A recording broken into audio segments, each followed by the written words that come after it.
और कुछ मांग रहल छी बड़ा स्नेह से कि मरबानी पाइया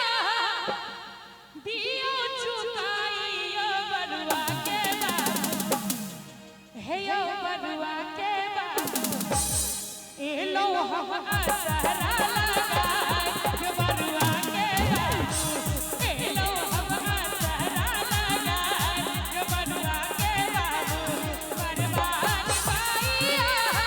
दियो चुकाइयो बरुआ के बाबू मरबानी पाइया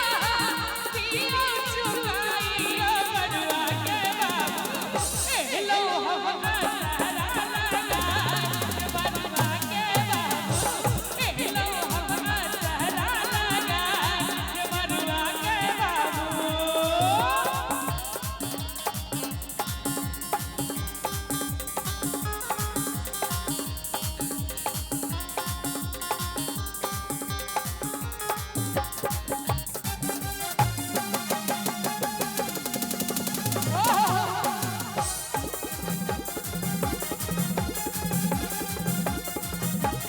घर ने घरारी हो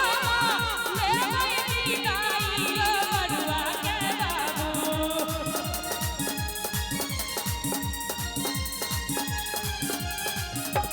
घर ने घरारी हो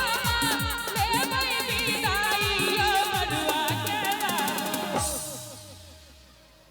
ध्यान देने रहो गीत पर कि घर ने घरारी हो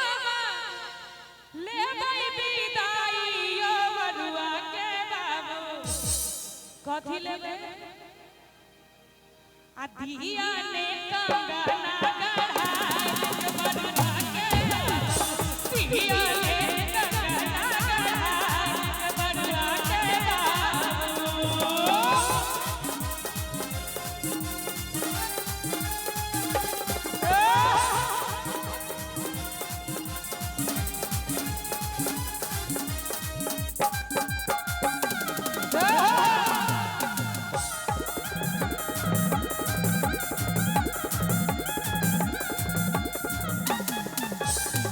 टिकली झुमका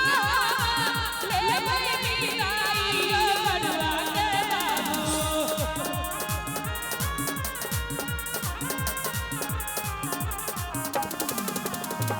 टिकली झुमका ले गई बिदाइयो बरुआ के बाबू कि टिकली झुमका ले गई बिदाइयो बरुआ के बाबू आ दिया लाल हार गढ़ाए यो बरुआ के बाबू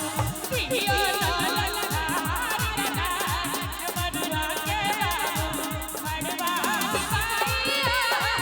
दियो चुकाइयो बरुआ के बाबू मरबानी पाइया दियो चुकाइयो बरुआ के बाबू। और एक आग्रह